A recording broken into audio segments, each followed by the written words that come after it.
that is all I have. I would now like to introduce Mr. JJ Sutherland. He is formerly worked at National Public Radio for quite a few years out there in the crazy wartime areas. He now is the Chief Product Owner at Scrum Inc. And he is a newly minted certified Scrum trainer, but he has the honorable distinction of being the first ever second generation CST. You may know his father, Jeff Sutherland, who co-created Scrum. He is a CST, and now we have JJ. So I welcome JJ. Let's please give him a round of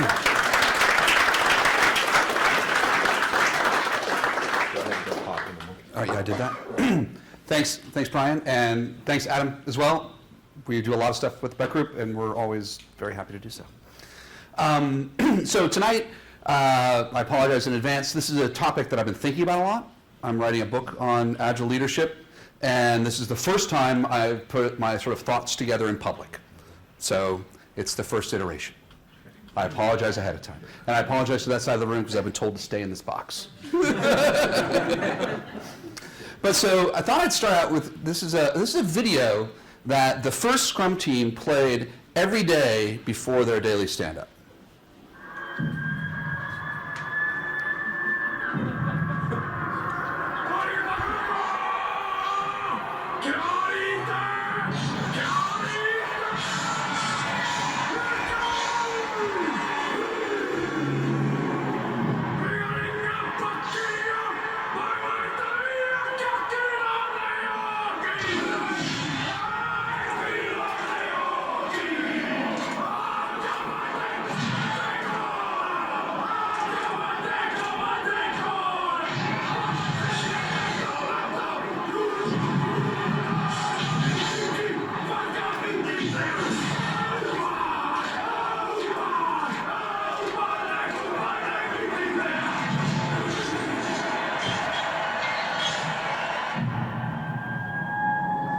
So whose team feels like that after daily stand-up?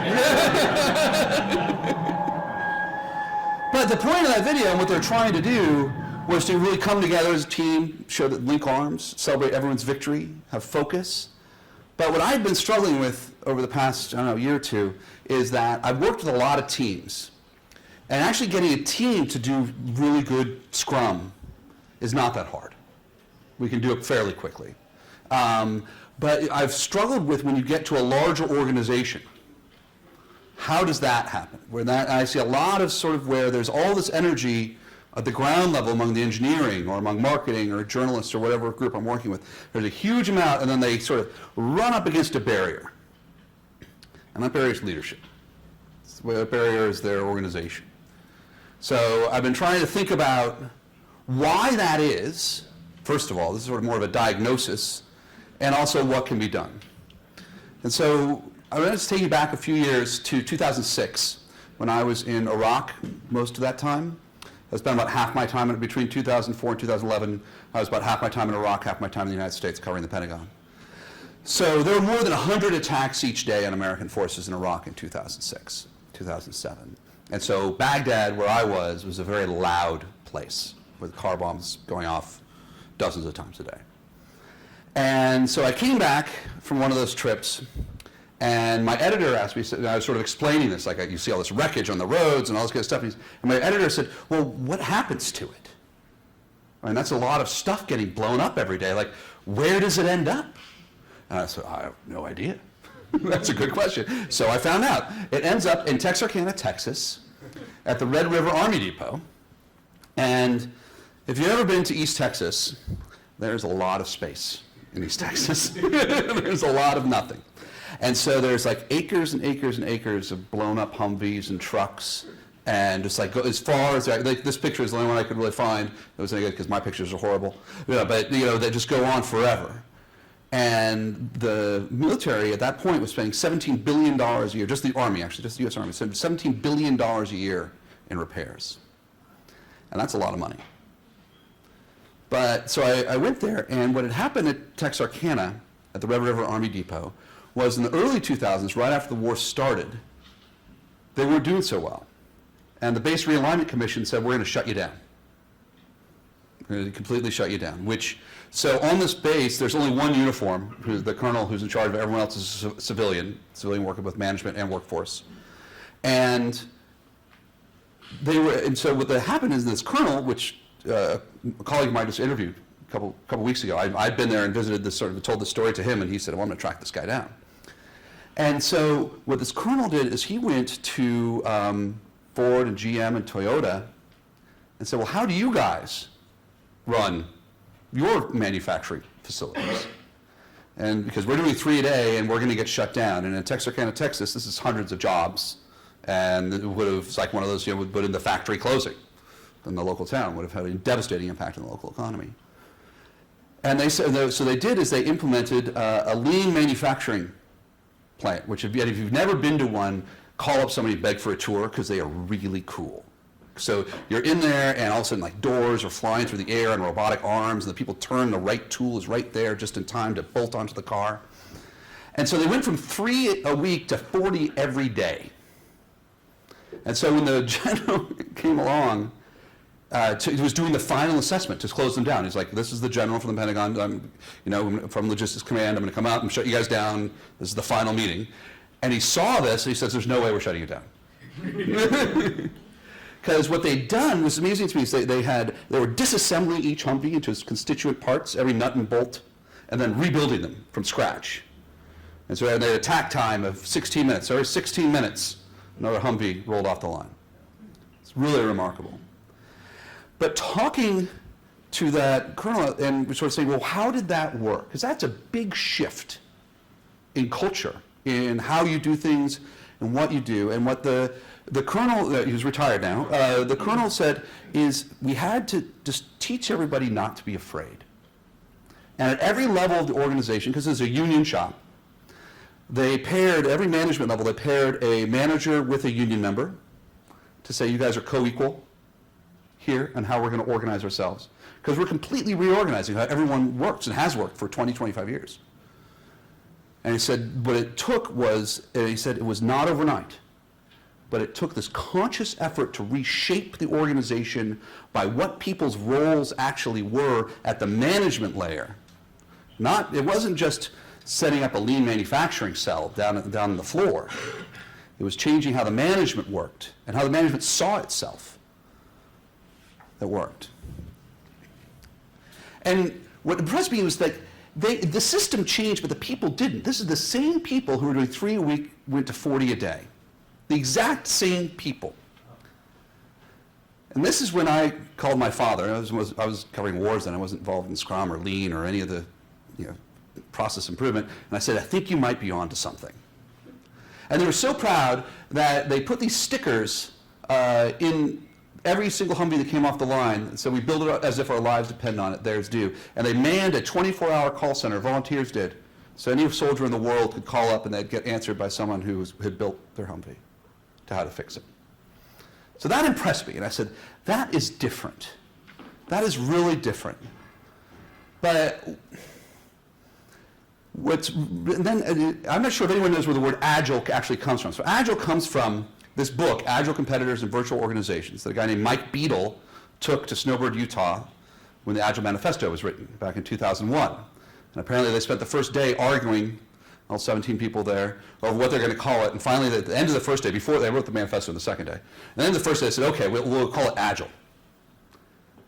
And what's interesting about this book is it's about hardware companies, about automotive suppliers, is that it talks about how Agile goes beyond lean manufacturing, because it brings the customer into the design process, which is what these people were doing with software. But it requires major changes in organization, management, philosophy, and operations. And that's what it was in this book, that where Agile, the word Agile comes from, that we all do today. And so that to me, and when thinking over this, I've been working on this for about 18 months, a year, 18 months, thinking about this thing. I'm going to write my next book on this. So I've been talking to as many people as I can and reading and going to classes and just trying to sort of immerse myself in this. And it's sort of, it does require these changes, but people don't make the change. They don't. So I've been trying to figure out why that is and how we can flip that switch. Because it's not good enough. I mean, we're agilists, right? We go into an organization and we teach them how to do Scrum, and they do Scrum for a little while, then we leave. And then they just go back to the old way of doing things. Management insists on not doing it that way. That's happened to me. How many people here has it happened to? A few of you. You know, and it's just fragile.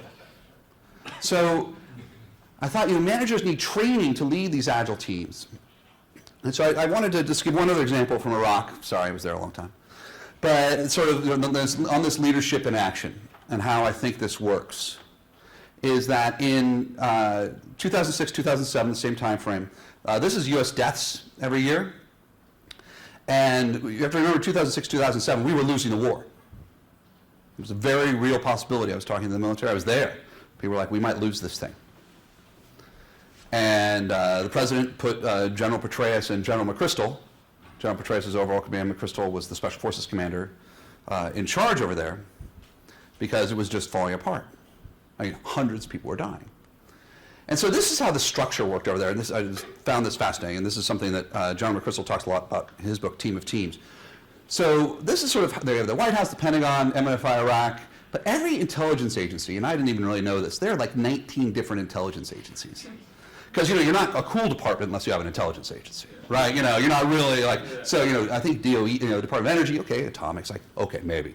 But DOJ, the Drug Enforcement Agency was there. And so they were all over there because there was like the whole government approach. We're like, okay, we're all doing this, even though we're losing. And they all just reported up in these stovepipes up into their respective command. They never talked to each other. And then, and all this stuff, and they get intelligence from the people on the ground, and then the orders would come back down a few weeks later from the White House and the Pentagon, sometimes conflicting. And by that time, the situation on the ground had changed too much. It changed too much. And Al-Qaeda in Iraq, which was the enemy at the time, had iterated again. And as a result, we were losing the war. And so what General McChrystal did, they said, you know what? We have all these people in Iraq from these different agencies. We're going to put them all in one room. NRA, NSA, the NRO, all these different agencies. The bomb experts from the FBI. And then we're going to put them in the same room with the special forces groups that are going out that night. And so they would go out, target Al-Qaeda in Iraq, and then they would come back that same evening with the intelligence they'd gathered from that raid. Could be pocket litter, it could be computers, could be interrogation, whatever it is. And then those people would be sitting in that room at 11 o'clock at night analyzing that and send the troops back out the same night. And what happened was remarkable. And there are other cool, there's a three-legged stool to counterinsurgency, which I won't bore you with, but this was really remarkable. And what happened was this. Al-Qaeda collapsed in the space of a few months. It was absolutely amazing. I've never seen anything like it. And when they did analysis after the fact, there's this Joint Forces Quarterly article, and they said, well, basically what had happened was every time there was a pass-off from one agency to another, it would cross a seam, and there was this organizational blink. And that's where the faults come. We all know this, right? What happens in organizations when you're doing software development, you pass from one team to another, what happens? Everything falls apart. And so Bob Woodward was over there, compared it to, as important an invention as the tank or the airplane. It was so dramatically different way of running war. John McChrystal called it collaborative warfare. So this is a result of the number of deaths, U.S. deaths every year. You can see 2007, 2008, just this collapse. And this is with more troops there fighting more often after the surge. And General McChrystal says what it took was actually sort of a total shift in how they were organized. Because he says the Army is sort of the upper top, is sort of a command and control. Okay, you have a colonel who has a bunch of lieutenant colonels who have majors and all sort of this very rigid hierarchy. And I said that even the Army has moved away from that somewhat, right? And so they went to command of teams.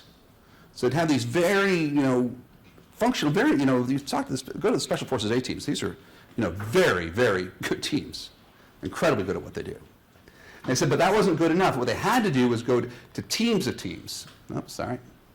Which is these cross-functional teams, and there was no hierarchy in the decision-making because the decisions had to be made faster than a hierarchy could respond. And they would have all the skills necessary on the team, on each one of these teams. There'd be a command element, there'd be intelligence, there'd be whatever. And I said, so you had to change the structure itself to change the behavior.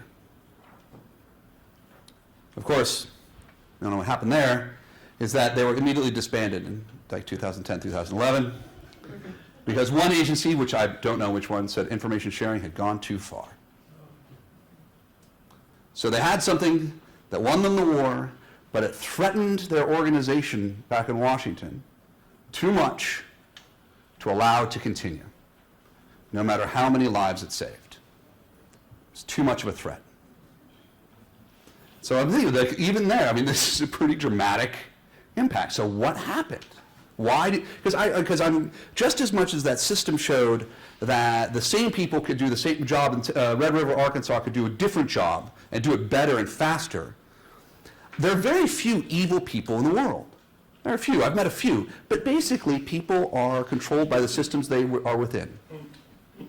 There's something, one of my, I love this word, this psychological thing, it's a fundamental attribution error. There's a lot of research on this, which is basically we describe ourselves, like why we failed, like why we didn't deliver a project at time. We'll say, well, we kept on getting interrupted. Oh, at home, I was having some problems with my wife.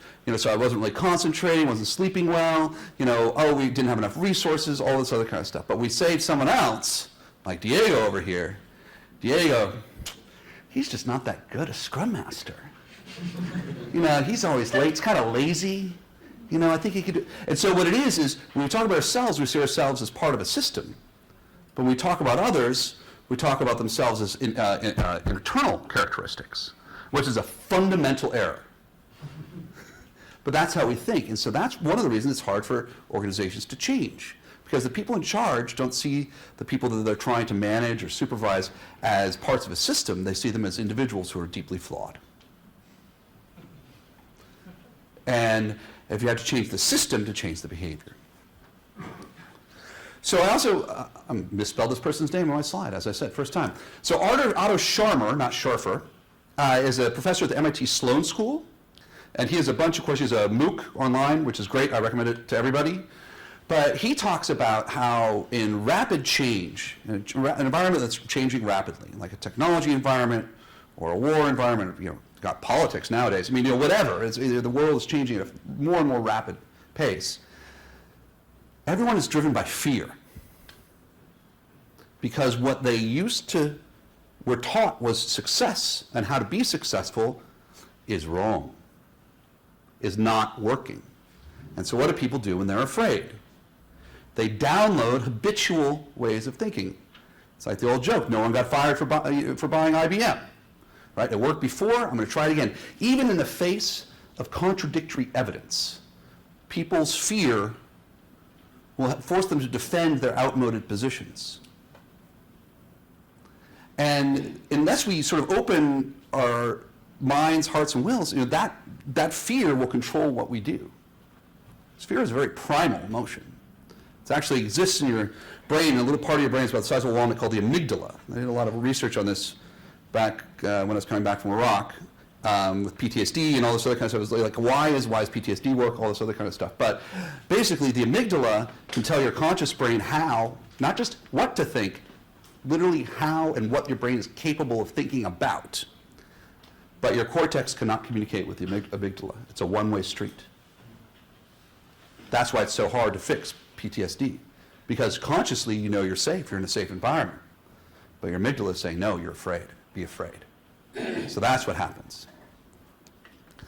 And so what Scharmer says, what he means by open mind, and this guy's sort of like, okay, it sounds a little new agey, whatever, But what he means is, he says the open mind is blocked by the voice of judgment, which is sort of the habitual actions. In the past I've done this new thing won't work because in the past I've done this, and I will do that again. That will never work because it's not what I've done before. And he says, once you get through that, you have to get through what he calls the open heart. And what he means is blocked by the voice of cynicism. And listen, I'm an ex-journalist. Cynicism is my stock in trade. But what he's meaning is whenever you're cynical about something, you're putting a barrier, you're distancing yourself from the thing you're remarking upon. And sometimes that's an okay thing. But when you're trying to actually change something, if you're cynical about it, it won't happen.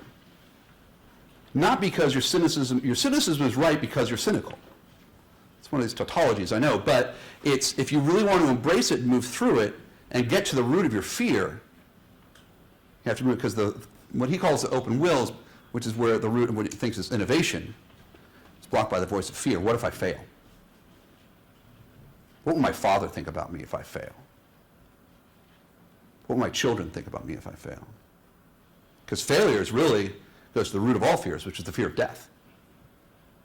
Because a leader is taking an organization into an unknowable future, a future that is totally unformed, that they're creating together.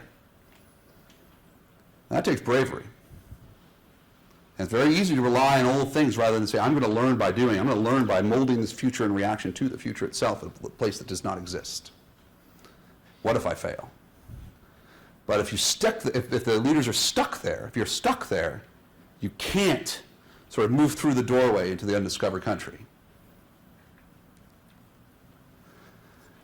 And so agile leadership requires commitment, because you have sort of the focus on the strategic vision, the commitment to deliver, the courage to change, and respect for people. And I feel like we focus too much in the agile community on focusing on strategic vision and committing to deliver.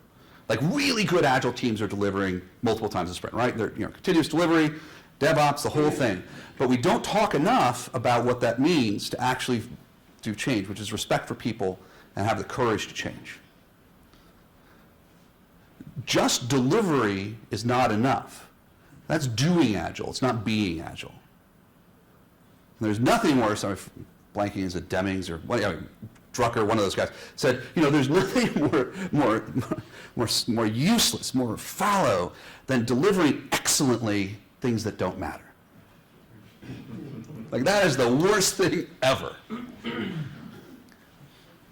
And so I went back to the paper that Scrum comes from. I'm not sure if you guys know this, but there's a 1986 paper in the Harvard Business Review called The New Product Development Game by two Japanese professors, Professor Takeuchi and Nonaka. And the first Scrum team referenced this paper when they called themselves Scrum, because they looked at the best teams in the world and they said, oh, the best teams in the world are the ones that are cross-functional, they're working together, they have a sense of purpose. That reminds us, two Japanese professors who have never played rugby in their lives, of the Scrum formation in rugby. So that's where Scrum comes from. It's from this paper. So we talk a lot about autonomy and cross-fertilization was their word for cross-functionality. But they said the other thing, they had these three elements identified as what made up great teams, the best teams in the world. What separated okay teams from the best teams. And one of them is a transcendent goal from leadership. We're doing something great. My father was telling me just the other day, I hadn't heard this story before, when the first demo, when they started doing demos about 3 sprints into the first Scrum team. And so they were demoing, and what my father did was invite a bunch of engineers. They're right outside of MIT in Kendall Square in Cambridge, Massachusetts. And they invited a bunch of sort of engineers from other companies to come demo, because they were developing the 4GL language. And so sort of they needed someone technical to sort of see what they were doing. And apparently it was brutal. It was just brutal. And they're like, why are you doing it that way? Why aren't you being like the guys at Borland? Why are you doing this? You guys are not doing the best engineering practices. Your code is messy. And he said, afterwards, the team just put their heads in their hands. They're like, we can't do another demo. There's just no way. This is just like demotivating. Why would we put ourselves through this again? And at that point, he said to the team, well, you have a choice. You can be just another software development team, or you can be a great team. And that's a choice. And it's up to you to make that decision. And everyone on that team, their lives have changed. That was the team that invented Scrum. I've talked to most of the people on that team since then. Their lives were fundamentally changed by being on that team, because they made that decision. And If anyone's interested sort of in human motivation, I recommend Dan Pink's book Drive, which is great, and there's references a bunch of papers if you're a literature nerd like me, you actually go read them all. It's really interesting. But he says that basically there's extrinsic motivators, money, power, and status, right? And that's how we're taught and how companies operate. These are the only things that motivate people. But there are intrinsic motivators, which in some ways are almost even more powerful. I'm not saying money, power, status aren't real. They are very real, right? But just as important and sometimes more powerfully motivating are things like autonomy, mastery, and purpose. That's what the research shows. And again, I just want to focus on what we talk about when we talk about Agile. We talk about autonomy and mastery a lot. Autonomous, self-organizing, self-managing teams. We talk about getting better, constantly, consistently improving, continuous improvement. We don't talk a lot about purpose. And the research is very clear that humans are purpose maximizers just as much as they're profit maximizers. We care. We want not to have our work mean nothing. We want to have our work have an impact, to mean something. We want that as people. And so I go around and I talk to a lot of different companies, and this is what I see over and over, and I said, these things have nothing to do with agility or Scrum, or I was like, you got to fix these, otherwise you're totally doomed. And the first one is prioritization. No one seems to be able to prioritize. I have no idea why. And I think it's, again, that system thing. And I'm still struggling with this one because everyone's like, I talk to them like, you're totally right. We should have a clear list to prioritize and a backlog, and everyone knows what the next priority is. We should totally do that. And you come back, and the next time you're there, it's like 10 more priorities. But didn't we talk about this? Didn't that be a better? Well, yes, but. Yes, but. That's the way the system works. That's the way the system is. It demands that. I can't change that myself. It demands that we do these priorities for political reasons, perceived business reasons, no strong leader, whatever it is. The other one is continuous delivery, which I say, listen, this is what people do these days. If you're not doing this, you're not going to compete. And what leadership really talks about, and when I talk to leaders about this, I'm like, how many meetings do you go to? And they say, too many. I'm like, why do you bother going? I'm like, well, I have to. And I'm like, but you're the CEO. Why do you have to go to the meetings? That's what's expected of me. That's what the system says is my job. That's what I expect is my job. I have to go to meetings. And so I said, I always say, so basically you're really busy, but nothing is done. This is exactly like software teams. Everyone's busy, nothing's done. So I said, until you fix that, then they act like they're prisoners of this. They're prisoners of the system, which is beyond their own company. So this is, executives do this, right? This is executives go to meetings. What do executives? We go to meetings. Leadership does other things. Leadership inspires people. Leadership gives their teams transcendent goals. Leadership makes sure their company actually is doing something important, rather than just making widgets and making some money. The third is we call organization refactoring, which everyone's like, well, my reports, my staff, my segment, my whatever. Everyone says that because that's what they've been told to do. That's what they're rewarded to do. That's what their bonus to do. About 6 months ago, 8 months ago, we were talking to the CEO of Bosch, and he said, well, what you're saying is all of my teams, all my people are bonused individually, and yet I get this sort of local sub-optimization. Like, he says, even on the level like Bosch Americas will do things that won't help Bosch Germany. But I bonus Bosch Americas by America's performance and Germany by Germany's performance. And so he had eliminated every single individual bonus plan in the entire company. It's like 250,000 employees. And he said only team-based bonuses. So like the head of Bosch Americas and the head of Bosch Germany are in the same team in terms of bonus. And so that said to me, if you actually decide to make the change, you can. We're not talking about natural laws here. We're talking about human decisions and human choices. It's not a given. And one of the things I've been struggling with a lot in talking to people about, transforming from a waterfall to an agile organization, right? We've all had this conversation. And what I've been struggling with recently is this sort of realization. It's like, waterfall is just as much a figment of someone's imagination as agile is. It's just been around for longer and done more poorly. So, but it's just an intellectual construct. Like, like the Constitution of the United States. It's an intellectual construct that people have decided that we're going to go along with this. People sat down in a room a few hundred miles away from here and wrote that thing. They argued about it. Took, a year or two to write the thing, but it was just people in a room writing. It wasn't magical fairies bringing it down from on high. So these are human decisions decide the systems in which we live. And when people say it can't be done here, what they're saying is, I choose not to change the system. I'm a prisoner of it, even if it's totally in my own mind. And what's interesting is, I'm sure if everyone's aware of Conway's law, which is one of my favorite laws, that organizations which design systems are constrained to produce designs which are replicas of the communication patterns of those organizations. And the classic example is, if you have 4 teams working on a compiler, you're going to get a 4-pass compiler. But what it says is that even the stuff you make has the structure of your organization embedded within it. You can't get rid of it. And this is borrowing from Craig Larman here, but culture follows structure, not the other way around. And a lot of people are like, we want to change the culture.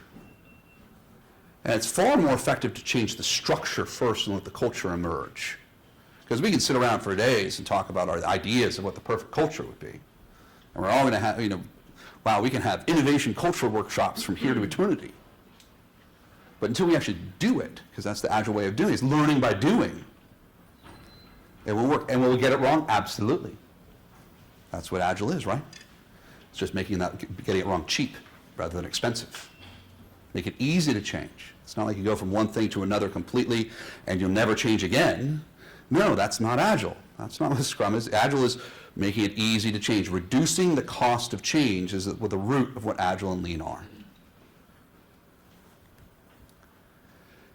There's Ron Westrom has an interesting idea of how to organize this, which is, he says there are 3 types of organizations. And I'm sort of one of those people, like, when everyone says that there are 2 types of people in the world, I'm like, well, yeah, there are those who believe there are 2 types of people in the world and those who don't.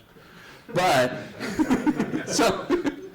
but he says, there are pathological organizations where people hoard information, and there's large amounts of fear and threat. People hate working there. I'm not sure if anyone's ever worked in these. I have. I've worked in a place like this. It's no fun. They look for scapegoats all the time. Something goes wrong. Who's going under the bus today? And then you go to this, like, a bureaucratic organization which is slightly more ethically evolved.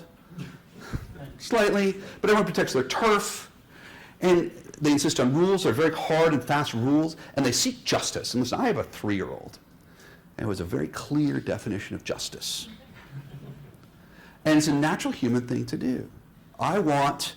they did that, I want them to pay. They messed up, I want them to hurt for that. They should suffer. That's human. But you say what a generative organization does is it focuses on the mission, and instead of blame-seeking or looking for justice, it looks at the system. Why did the system produce that result?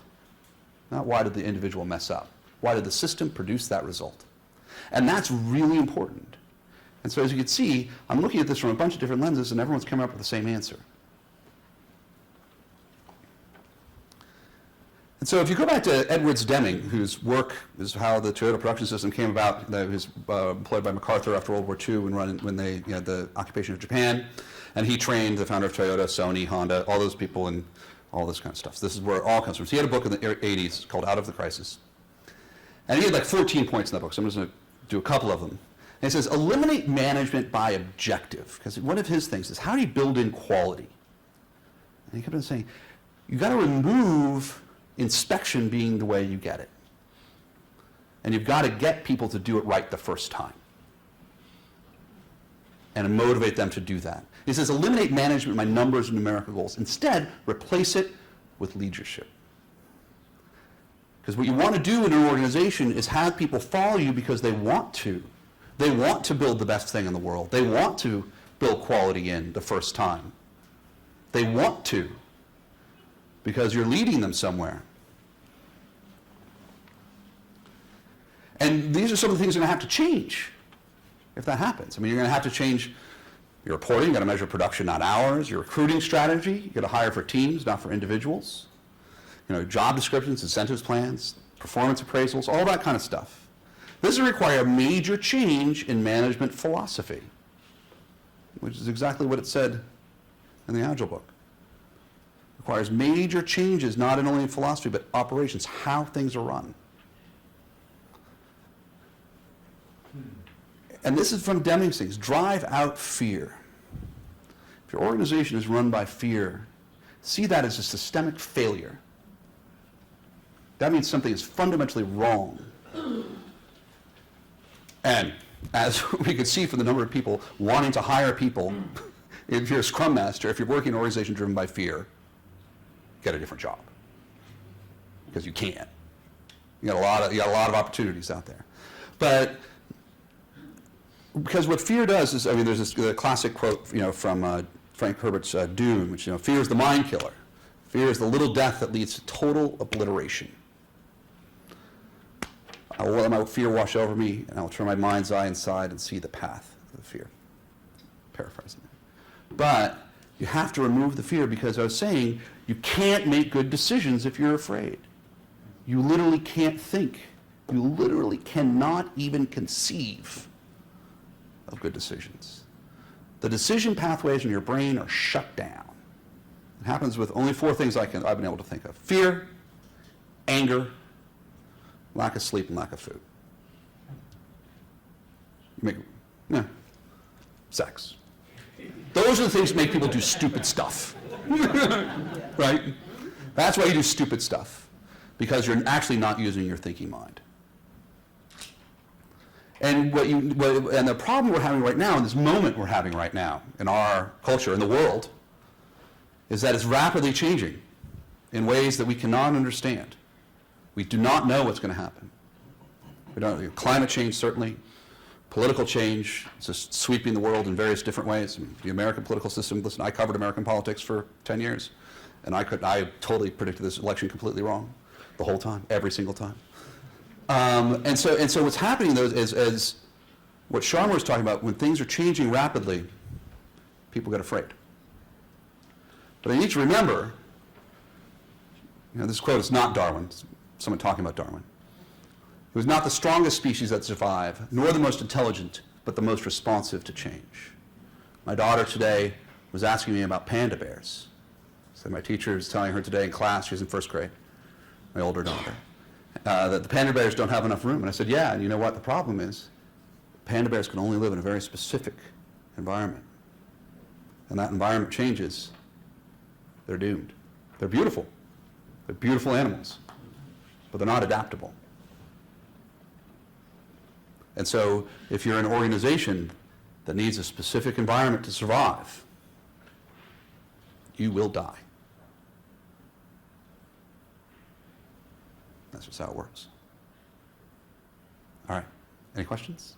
Happy to take them. So I have a question. Sure. So going back to Iraq and the two machines and then the blink, so what specifically was the difference? So the nodes had 4 times the connection or twice the amount of connections? But so what was happening was that, the Special Forces team will go out and get a bunch of stuff. They do a raid, right? Interrogate some guys, grab some computers, see what pocket litter, they called it, what papers were around, and bring it back, and they'd say, okay, handing it off to the CIA guys. And then they go back off to the next raid. It was on their list of raids. The CIA guys would do their analysis. Maybe they work with Treasury, the FBI, did the bomb fragment analysis. Then they'd send it back to Washington. So what was causing the change, though?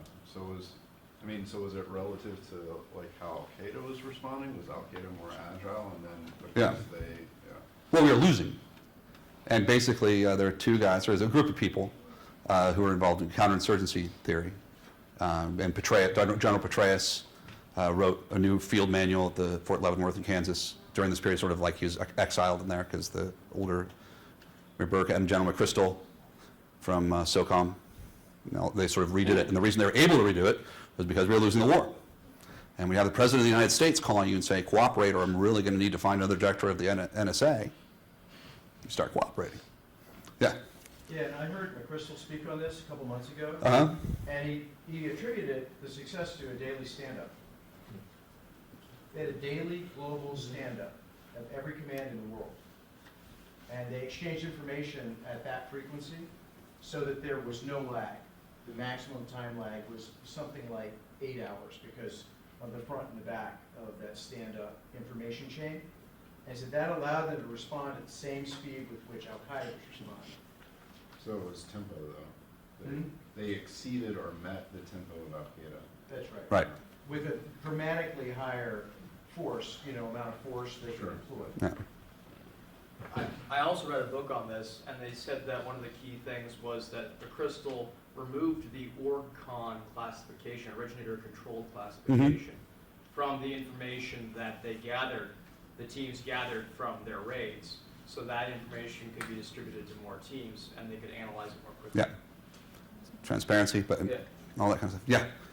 Stepping away from Iraq to the broader field of change management, there's a lot of literature and research on change management for organizations. How would you say that agile approaches to that are different than the more traditional approaches? What I think that the agile approaches are different in two ways.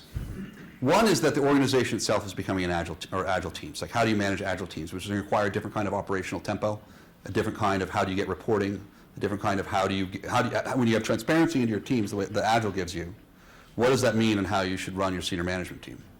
So that's one way. Another way is, instead of saying, okay, we're working this one way now, that's rigid and set in stone, we can't change. Now we have this new model that we're moving to, which is rigid, set in stone, and cannot change, but it's a better model.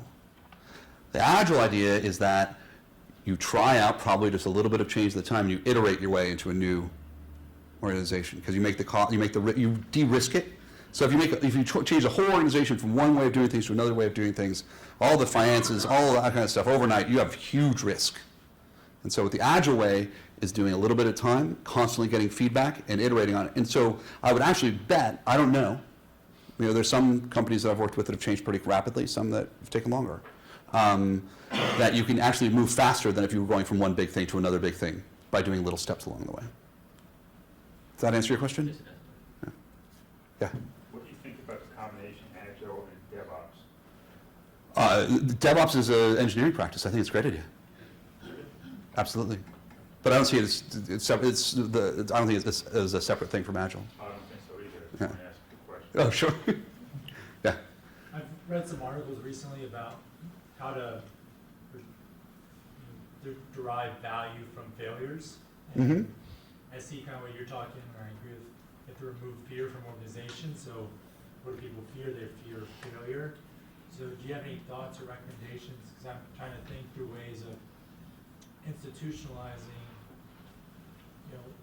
processes or methodologies to, as an organization, look at when failures occur and try to understand and let people, create that safe environment, if you will, for people to talk about failures that they've encountered and share that knowledge, and the organization can learn to how to adapt. There are two ways. I mean, there's sort of the small sort of agile team failures that you should be going on retrospectives, but those are sort of on a smaller thing. But if you have a big failure, you should do some sort of root cause analysis. There's a lot of books on the A3 process, which is a method of root cause analysis that Toyota uses, which I really like, and that sort of tries to remove a lot of the emotion from it. And they celebrate, okay, this went wrong, now we're going to delve into the system and figure out how it went wrong and fix it so it never goes wrong again. And then you celebrate the fact, wow, we were able to fix it forever, not just put a Band-Aid over it. That's one way of doing it. I know that's very brief, but that's I think I can add to that, actually. Something that you could try, companies like Spotify are doing it, a lot of companies are doing it, share the wall fail. Yeah. Where you share, what something you try, it goes too well, but then, so you prevent your, you know, your peers from Yeah. doing the same thing, right? Yeah, you say, wow, it's great. You discovered something that failed. Awesome. Don't, let's like be sure nobody does that. So that will help hopefully. Yeah, you need somebody like, is it Daniel Ilk, the owner of Spotify, who will then go up to that wall and be like celebrating that. The CEO is like, Yeah. look guys, this is great, we've learned a lot from this. And not like, put something in place that doesn't allow for failure. And I would say also, just a quick plug, Agile Boston is having one of the lead architects from Spotify talk on Wednesday up in Cambridge at the Scrumming offices. So if you guys are interested in Spotify, he's there. Yeah. Don't you think that Spotify, to a certain degree, is a problem because Spotify's never made any money, and having at least not a documented problem. And so, in dealing with most leadership, accounting, finance moves down to traditional, Right. and that's not going to change. No, Spotify's a hard sell to leadership, to traditional leadership. Well, no, it wasn't Yeah. just trying to criticize Spotify, but what I'm saying is from the, the management paradigm here, if you're looking for leadership in agile space, doesn't it have to talk to the existing Absolutely. problems in the organization? And therefore, isn't that sort of a step in the wrong direction to point towards something that's going to be seen in a traditional sense as not successful? To be totally honest, it's really context specific because I've seen that work both ways. Like I've been in a very traditional bank, old bank, that's as traditional as they get. And they're like, wow, Spotify's cool, let's try that. And they said, let's lose some money? they didn't think they'd lose money. Okay. That didn't come out. And I've also seen it where the most clear is like in defense contracting. The defense contractors I work with were told by, basically because Lockheed came in and did an Agile bid at 60% of the old software development price. So most of the contractors I'm working with now are being forced to do it because they have to bid software development at 60% of their old price. Otherwise, they won't get the contract. And so they see it as, we're not going to get the contract unless we change. Yes, and that's Yeah. what I'm saying. Yeah. So that speaks to the tradition. Yeah, that speaks to the traditional measurements. But you're right. You have to. Spotify's value. We can argue about Spotify's valuation another time. I